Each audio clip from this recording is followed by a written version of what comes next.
Hi everyone, welcome to Leisrealtalk.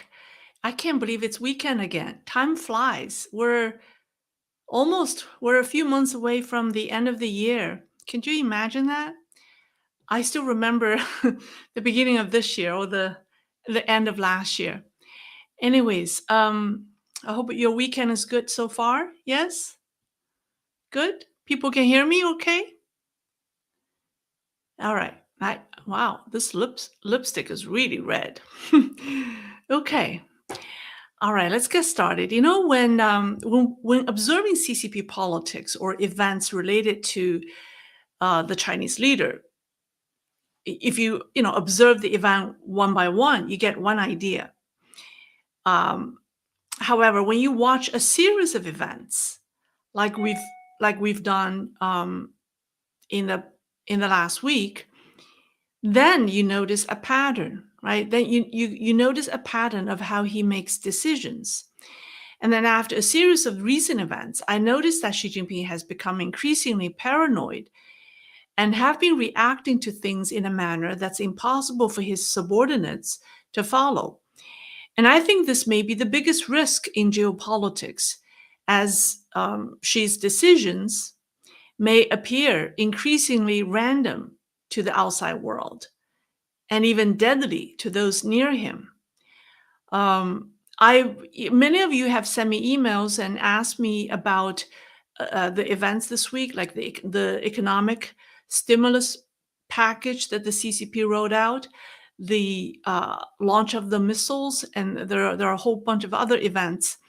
And if I look at each one of them, I have one conclusion. But when I look at all of them in their totality, I I come to the conclusion that we need to talk about Xi Jinping's paranoia. So even though we'll be dissecting these events, but essentially we're really talking about the decision making, how decisions are made um, at the top leadership, within the top leadership of the CCP. So we're talking about maybe Xi Jinping's mental state. We're talking about how he makes decisions, and then we're also um, analyzing a series of events this week. So I want to illustrate three events. One is Xi Jinping, um, in my opinion, reacting to Joe Biden's hot mic moment, and then, or I should say, the two events related to that. The two events related to Joe Biden's hot mic moment. And secondly, I want to talk about the abrupt removal of leadership from one of CCP's top think tank. Some of you asked me about that last time. And last but not least, we want to discuss if the unexpected death of one of China's top doctors actually related to Xi's paranoia. Okay, so quite interesting. So last week was eventful. I want to make sure people can hear me because you guys can hear me okay? Yes? Can someone let me know if my audio sounds okay? We hear you. Okay. All right. Loud and clear. Okay, good. Loud and clear. All right. So let's see. Okay. So last week was eventful. CCP leadership surprised both domestic and international audiences or observers by unleashing an economic stimulus package to save the country's faltering economy. The central bank issued a number of measures, from cutting rates, issuing new policies to lower the bar, on the down payment to buy real estate, to injecting liquidity. The goal is to revive China's stock market and the real estate market. Uh, it seems like the decision for Xi Jinping to save China's economy was a sudden one. Um, Bloomberg reported that the leadership asked the Chinese officials to come up with a comprehensive stimulus plan within 48 hours. And the Politburo even dedicated its September meeting. They have a monthly meeting. September usually isn't the one that talks about economy, but they dedicated that one to discuss the economy. Um, We know China's economic problems have persisted for years, but Xi Jinping has been sweeping it under the rug. And the CCP had continued. The message the regime has been or had been sending out was that we need to stay optimistic, right? Everything has been staying optimistic, and even if we have to fix something, it's on a smaller scale. But that rhetoric has changed this week, and it's changed suddenly, and they changed the tune. Now it seems that they are really worried. Now, today, I'm not going to discuss if the new plans that they roll out will actually work. I'll save that topic for next week, possibly next Tuesday. What I'm interested in is what changed Xi Jinping's mind? Because we've been talking about China's struggling economy for what, two to 3 years now? And suddenly there's an urge to fix that within 48 hours. So that's one question that was on my mind. Also last week, during the UN General Assembly, which Xi Jinping has been missing since 2015, China fired an intercontinental ballistic missile with a dummy warhead into the Pacific Ocean for the first time in 44 years. Now, China didn't call it a dummy warhead. They used the term a simulated warhead, sounding more potent than a dummy warhead. And they addressed it, or they addressed its, they called its action routine testing. It's anything but routine because they haven't really done it since the 1980. China rarely tests intercontinental ballistic missiles out in international waters. They usually test fires them in China's remote Xinjiang region or in the Bohai area. Now, also, additionally, 22 Chinese military aircraft crossed the Taiwan Straits medium line on that day. Also, CCP wasn't the only group whose missile firing made headline news on that day. On September 25th, Hezbollah fired a ballistic missile at Israel. Although the missile was intercepted by Israel's defense system, it's the first time the military group fired toward Tel Aviv. CNN called it an unprecedented attack. We can't help but ask, why would Beijing want to synchronize its missile testing with that of a terrorist group or a terrorist organization? Are they inviting people to draw a parallel between their action and those of a terrorist organization? We know the country. Also, we know the country that likes to fire intercontinental ballistic missile or ICBMs into the Pacific is North Korea.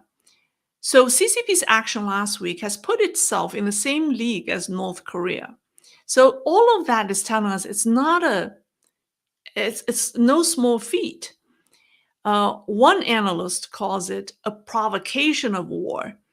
Others say this is PLA's attempt to show its rocket force, that its rocket force hasn't lost its ability to engage in war. Military experts say this kind of testing gives China useful data on how an ICBM would perform under normal circumstances. So people give all kinds of rationales and reasons why China would do that, because it's shocking. It happened during UN summit, right? When the heads of state gathered in New York to talk about what the future plan, the future initiative. And when you do this, I mean, even when North Korea didn't launch a missile this week, I mean, they wouldn't send it during UN's General Assembly.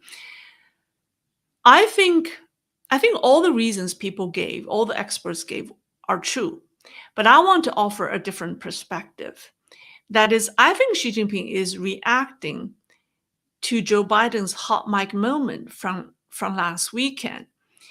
And on Saturday, that's September 21st, Joe Biden was caught on a hot mic moment telling the leaders of Australia, India, Japan, that China continues to behave aggressively. This is what he said.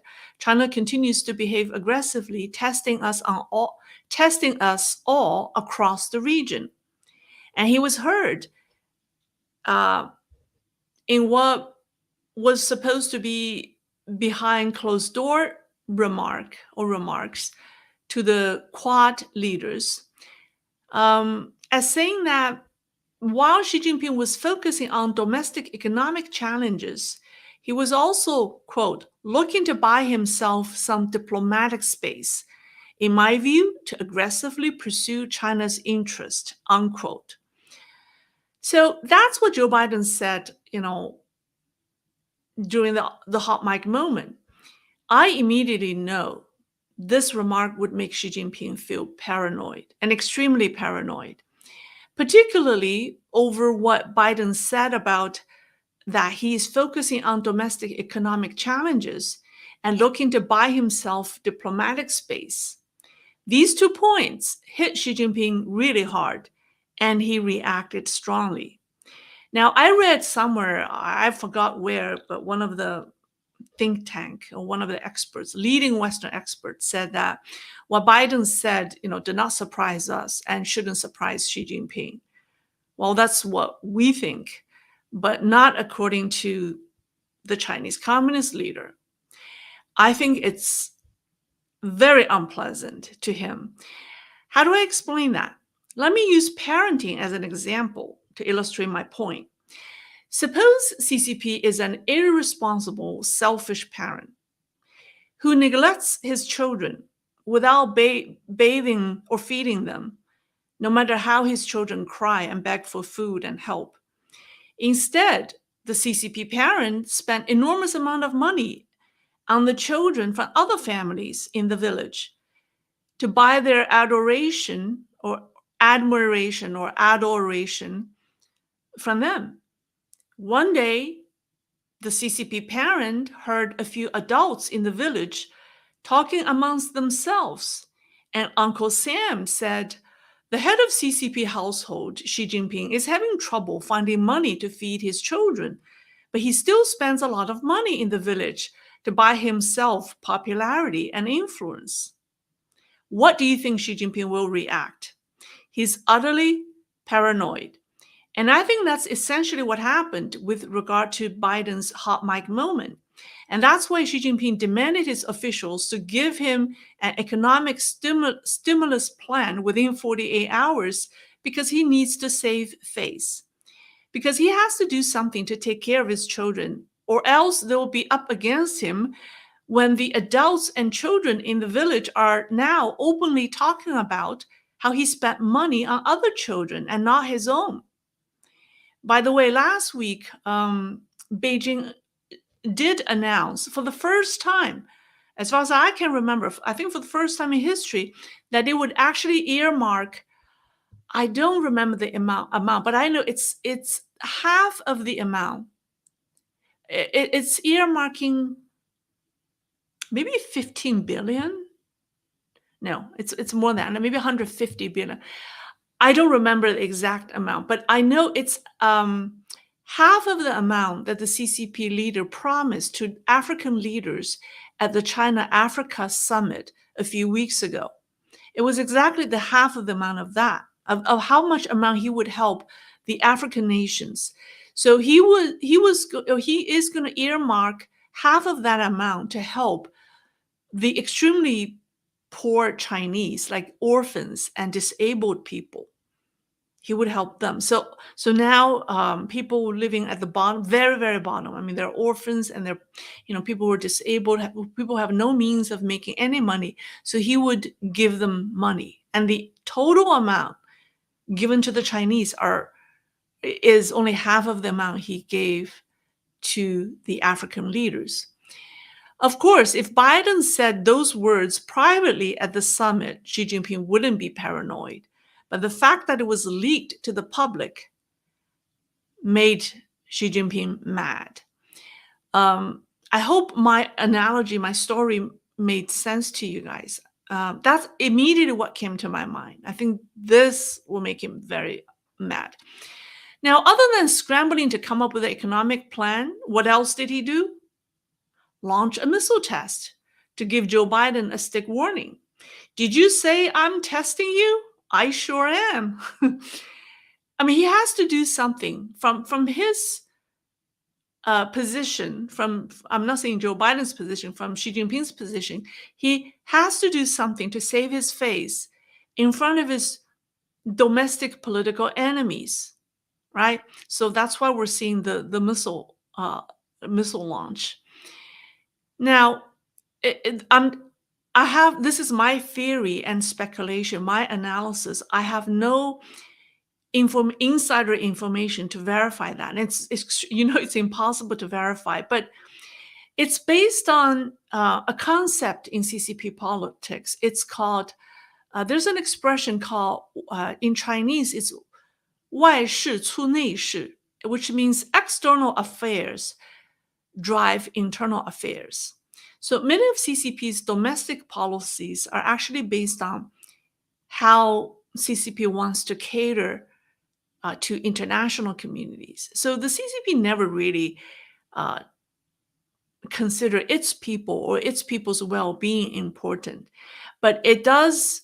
But it does put how the outside world perceives it or perceives the regime um, more important than how its own people, perceive perceive them.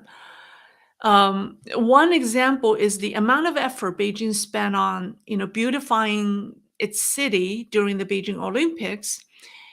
If it weren't for the foreign press and athletes who would come to Beijing, the country wouldn't, went through all the troubles to make the city, look nice, right? They wouldn't bother to put up like English street signs and so on. I mean, that's just one example, but overall, the CCP is known to be a lot nicer to foreigners than to its own citizens. And that's why the Chinese has such strong anti foreigner mentalities, because um, they think their government cares more about foreigners than they do. So this is all phenomenons of that expression. Foreign affairs drives domestic affairs. So in this case, it's exactly what happened in foreign affairs that resulted in a policy change domestically. Actually, after the CCP's missile test, Uncle Sam fought back. Do you know what? I mean, you know what happened. Immediately after that, the Wall Street Journal had a report on PLA's tanked nuclear submarine in May in Wuhan, right? It came out 2 days ago. So who gave Wall Street Journal the information? The U.S. government. And why are they reporting that now? Because the incident happened in May. It's old news. I think it's very clear. It's very obvious for the U.S. government to tell Xi Jinping to behave yourself. This is a response, an indirect response, to let Xi Jinping know that he should behave himself with regard to the missile test. All right, so that's my case study number one. I want to talk about two domestic examples to illustrate how paranoid China's leader is.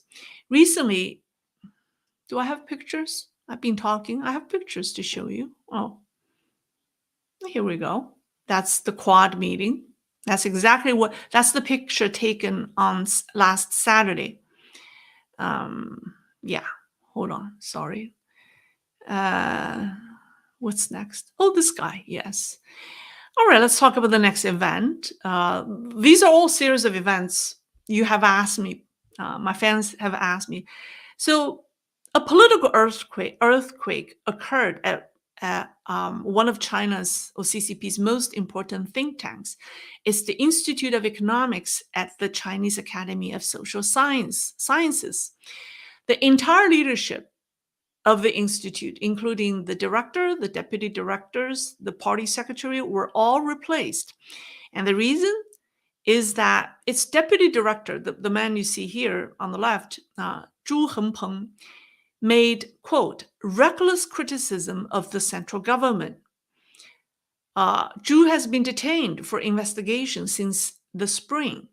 I think it was April that he had been detained.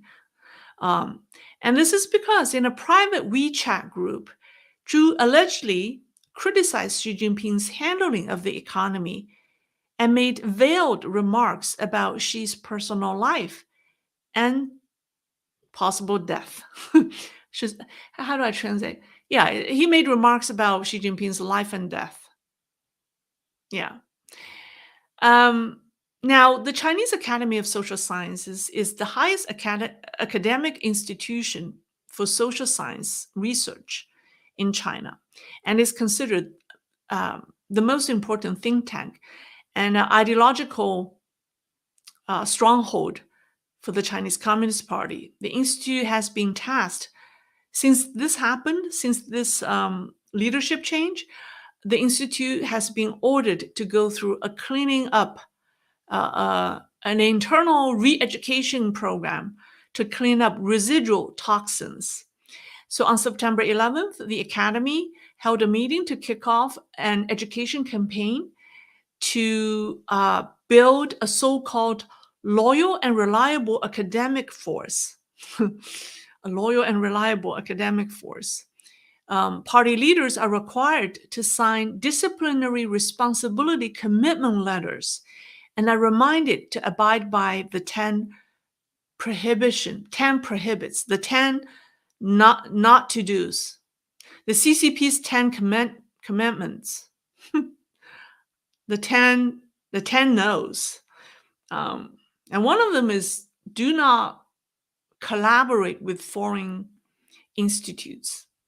So there were 10 things that they're not supposed to do. That shows Xi Jinping's paranoia.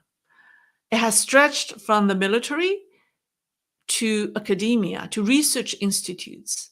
And he basically distrusts everyone. Because the term reckless criticism, what does that mean? Criticism is criticism, reckless, passionate criticism. It basically, that term, reckless criticism, is a catch-all charge. It could cover so many scenarios and situations and criticisms. If you think about it, the jobs of scholars or the job of scholars at the think tank is to assess China's economy and offer solutions. Xi Jinping and his leaders, his officials, they don't have to listen to them if they disagree. So now the officials and these scholars are left without a direction. I mean, everyone is afraid to do or say anything. So that's the second example.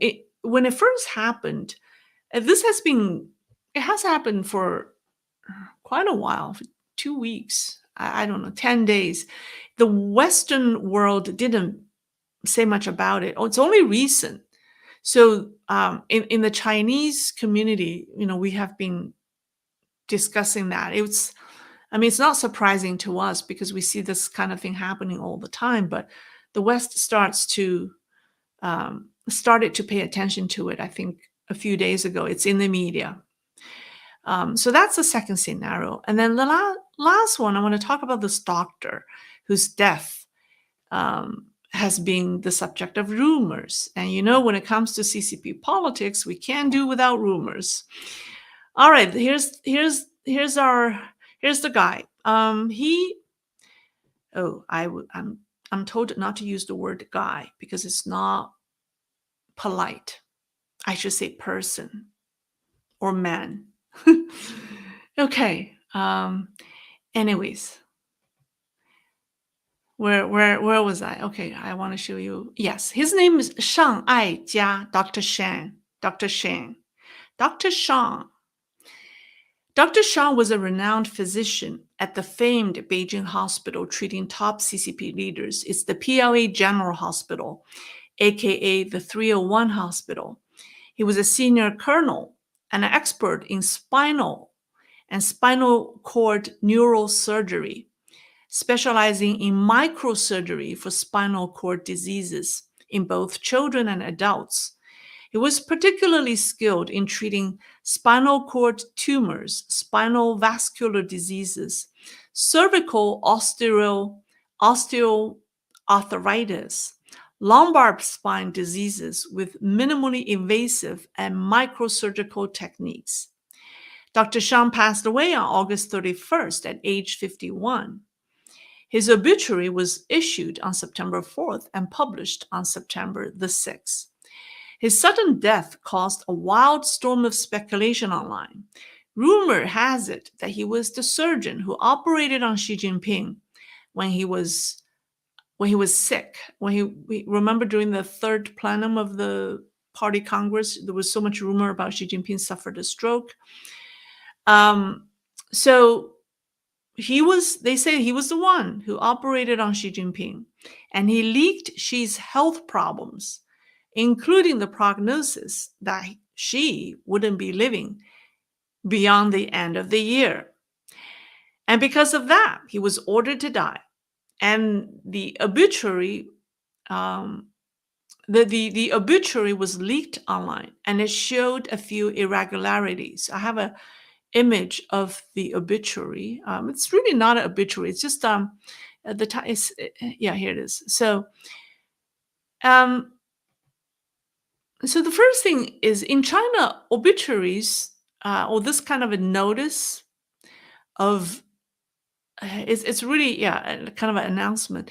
It's usually issued by the person's employer or family, right? Since Dr. Shang was a renowned doctor at a PLA General Hospital, people expect his hospital would issue a statement because he died suddenly. This is not like somebody who's been fighting, with a disease. I mean, he died so young at 51, and it's a sudden death. So normally employers would issue a statement, or at least family. But no, the obituary was not issued by the hospital, nor was it from his family. It was issued by two of his colleagues. One of them actually wrote a paper with him, with the deceased doctor. And it said contact person. So there was no mentioning of the hospital. There was just no mentioning of family. And even the two doctors who issued this identified themselves as the contact person. And then the obituary didn't say anything about his cause of death. It just said that he passed away at 6:58 p.m. on August 31st, and that there was a wake to be held for him on September the 6th at the hospital where he worked. What's most unusual is the wording that described him as 傲骨永存, which means unyielding spirit. His unyielding spirit will not perish. In Chinese, it indicates that he did not succumb to pressure. The dictionary definition of 傲骨 refers to a proud and unyielding character when under pressure.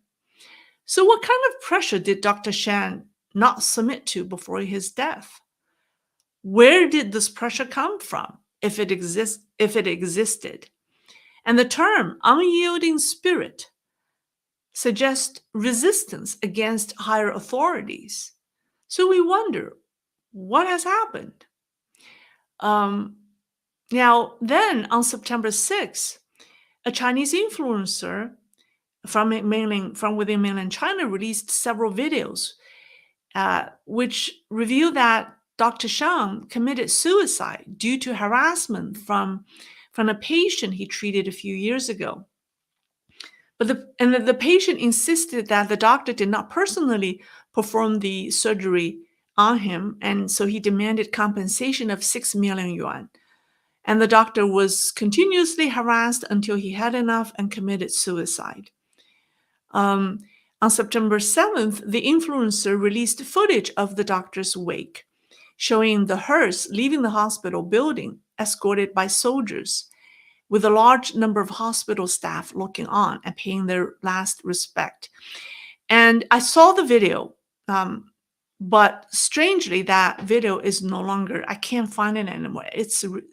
Oh, here's the picture of. I remember this picture showing Xi Jinping's weird haircut. Someone was actually commenting. This was the picture that showed up. This was the first public event he attended, and there was no close up pictures except this one, released by the Vietnamese embassy. This was when he received the visiting Vietnamese leader in Beijing. The Chinese media avoided all close up pictures, or if anything, they have front pictures.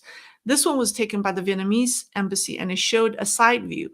And people noticed the strange haircut, above his neck, and people said that suggests he had some kind of those minimally invasive surgery in that spot. And the hair hasn't grown back yet. But anyways, that's why people associate this doctor. I don't know. I just want to show you this picture. But here's the picture, a picture from that video that actually showed how many people were bidding how many people looked on as the hearth was leaving. How many people were paying him the last respect. It was a video I actually saw, but I can't find it anymore.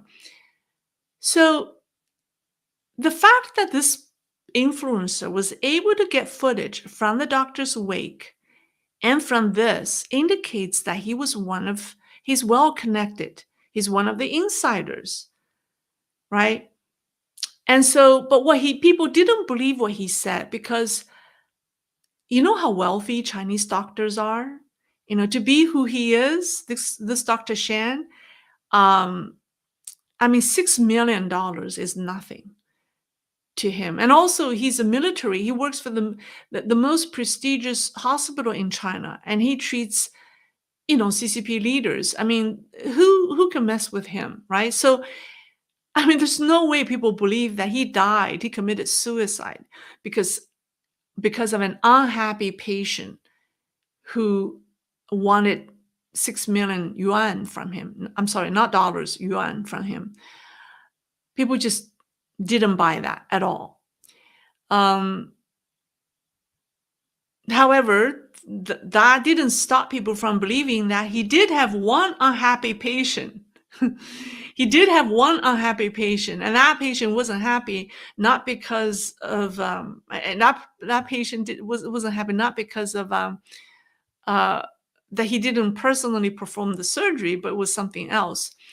So I had I had known someone who had medical background. He was a MD in China. He was a doctor, and he said that an expert in spinal cord and neurosurgery is unlikely to be the surgeon who performed on Xi Jinping if he really had a stroke, right? Assuming Xi Jinping did have a stroke.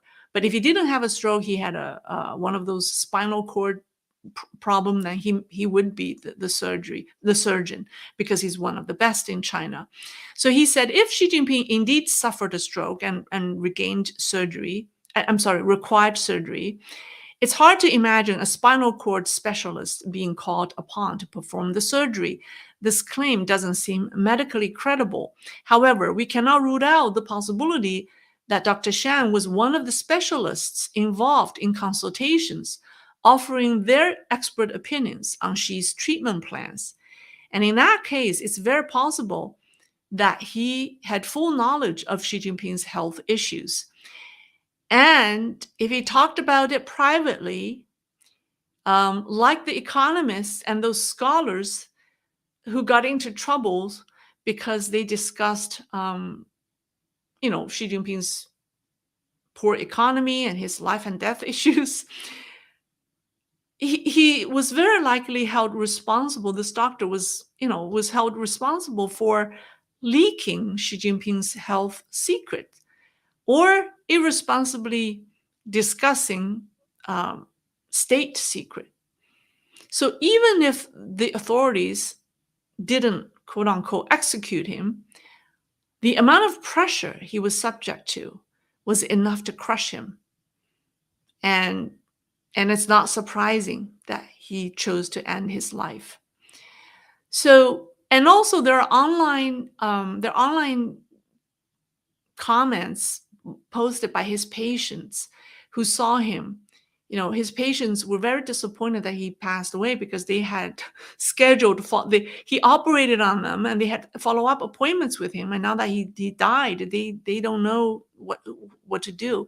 But they did comment that he looked healthy and fine, normal, um, before he passed away. So his death is very unusual. The absence of his employer and family in the official announcement, and the wording of his unyielding spirit under pressure, and the lack of mentioning of his cause of death suggests that Dr. Shan might have died under unusual circumstances. Is it related to Xi Jinping?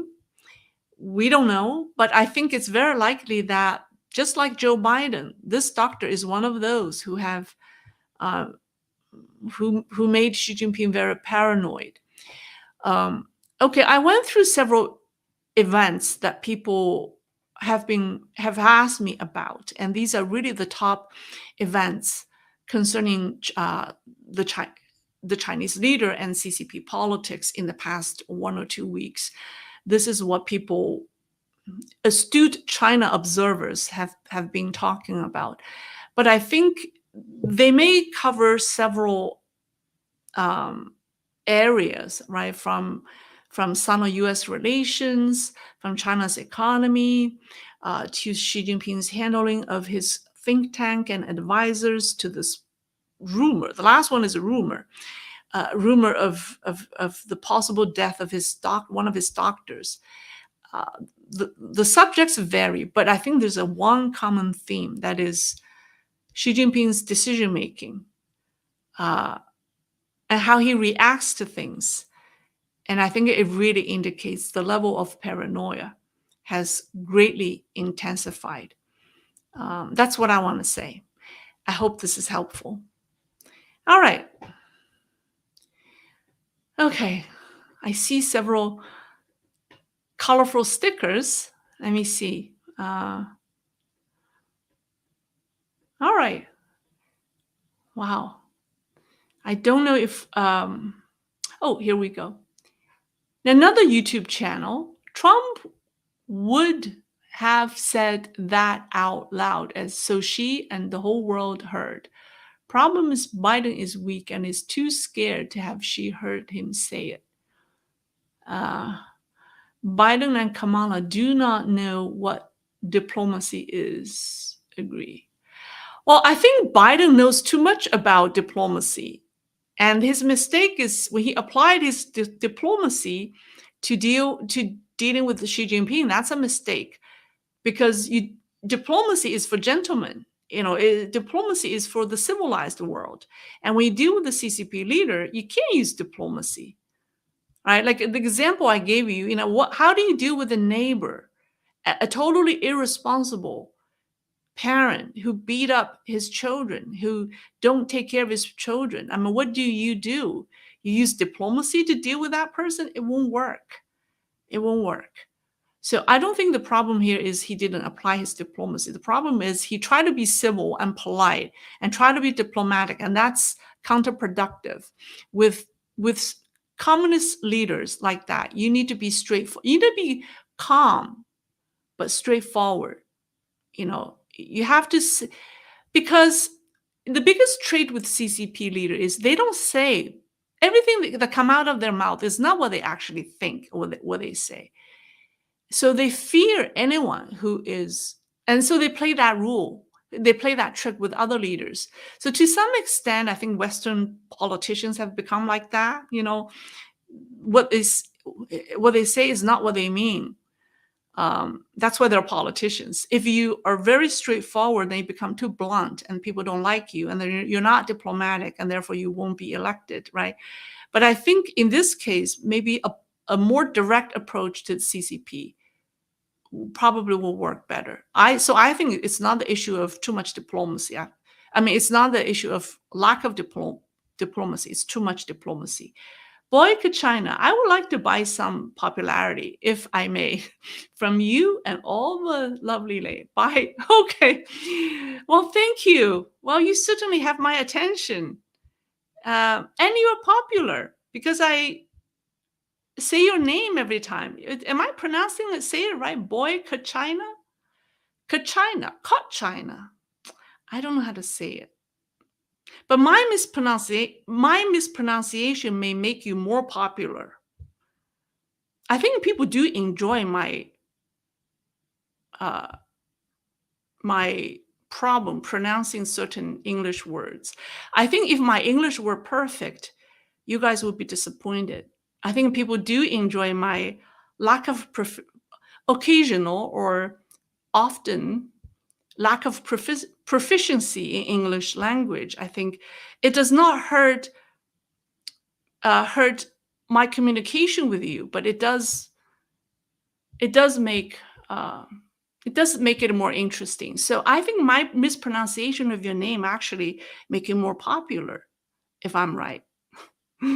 All right, let's move on. Um, Ditas, Duke.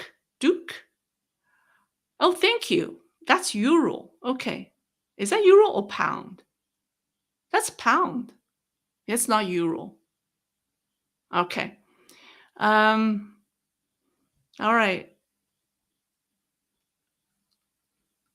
If I speak perfect English, I think it would be probably boring, right? If I just sound like another news anchor who speak fluent native English, that would be boring. Would it be? I struggled with it until recently I figured out that it's actually not a bad thing, that I do make mistakes. Lei, would you consider making another channel for non-current events with China, such as Chinese history, cuisine, culture? I would love to. And actually, I'm starting working on it, but it's just very slow because it does take time. That's why I stopped releasing culture videos, because I want to put them in a separate channel. If I put everything in this channel, the YouTube will be confused. Like my last video on Yao Ming didn't do very well, and I think it has to do with it's a different genre. It's more about it's more personal story. It's not so much current affair or politics. So I may have to move or yeah, create a different channel, but it takes time. But great idea, great suggestion. I'm moving in that direction slowly but surely. Crunch the Grace Hopper. Topics, do you poll for them? Topics, do you poll for them? I have not polled topics for a while. Maybe I should. I should do a poll on topics that you want.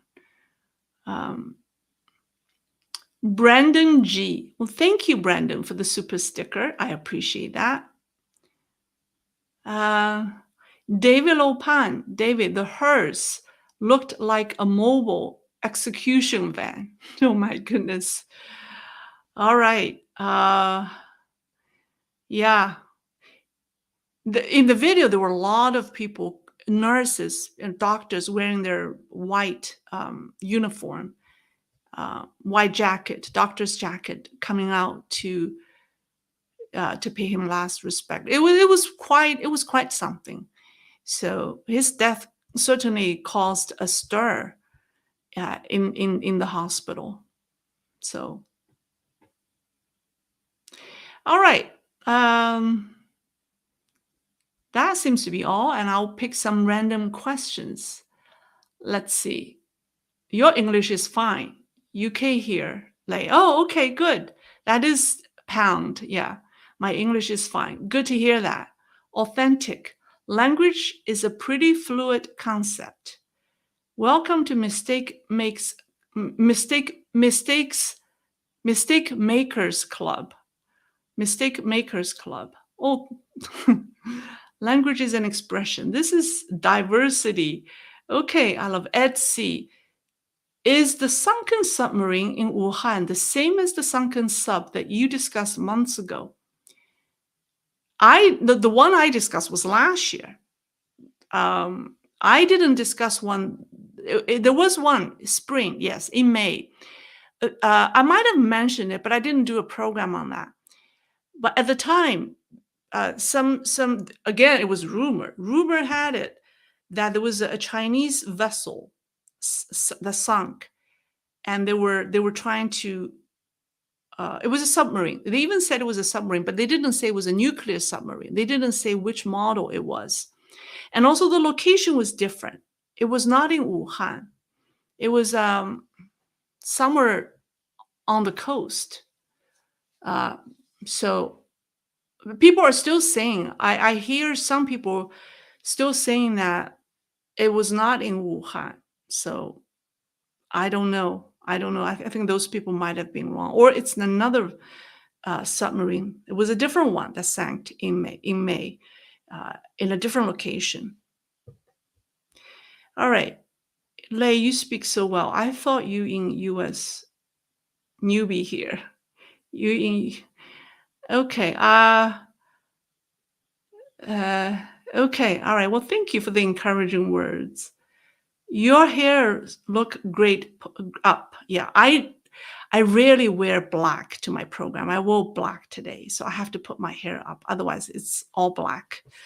Um, let's see. I vote no on polling.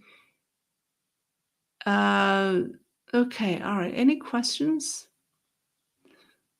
No questions. No questions. What is your opinion on Putin and supplying North Korea with weapons? You mean North Korea supply weapons to Putin? I'm not quite sure if that question is addressed to me. All right, that seems to be the bottom of all the questions I could reach. Oh, here's Dino. Great insight with your speaking English, and it's good because otherwise boring. I figured that one. I think perfection makes people boring, right? Because imperfection, I mean, no one is perfect. We're all imperfect. It's just how we accept our weaknesses, how we accept our mistakes. I think our attitude about our imperfection makes us more interesting. But if you try to be perfect, that's utterly impossible and boring. It will make you a boring person. Um, do you like red pandas? Like, is there such a thing, a red panda? Have you seen Disney and Pixar turning red? I know my question is off topic. I have not seen a red panda. Pandas are black and white. Red panda would look awful. That would be utterly awful.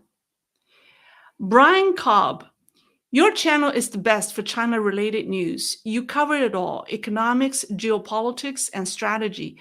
American cable news is pathetic, and they are all overpaid. They are paid, actually. Okay, speaking of mainstream media, they're paid by the CCP to do what? They're paid by the CCP not to report on topics. They're not paid to do anything. They're paid to be quiet. I heard that from a veteran Chinese journalist who has decades of experience working in China. And he said that these mainstream Western media, the Western media that all have offices, have a bureau in China. They are paid to be quiet. Yeah. So, okay. All right. That's all. They're paid to say CCP good. Well, they are. If they want to say CCP is good, I mean, that's even better for the CCP. But CCP knows it's more difficult. So even if they do want to help CCP, they do it very subtly. They attack. They don't say CCP is good because they know if they say that, then they're losing credibility amongst the Western audience. When they do that, they do it very subtly. But what they do is they attack those the CCP want to attack. And then on all the glaringly wrong things that CCP does, they choose to be quiet. How do they remain quiet? That's because when they stay quiet, they get money from the CCP. Because the CCP understand how, they're not going to ask them to. That's why they don't talk about the GDP. I mean, they're still the economists, the armies of economists are still not talking about. I mean, now they're starting to admit China does have an economic problem, but for all these years, they're not talking about all the problems that are right in front of our eyes because they're paid. They're getting a lot of money from Beijing by not saying anything.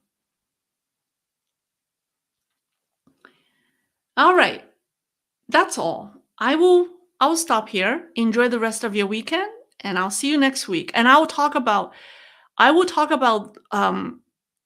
the behind the scene maneuvers of the plan, the stimulus plan announced last week. It's it's dreadful. It's dreadfully fascinating. I shouldn't say fascinating is too positive. It's dreadfully alarming. Yeah, it was shocking to see what was going on behind the scene. But I'll share that with you next Tuesday, most likely Tuesday. Bye-bye. Okay. Bye-bye. See you next week.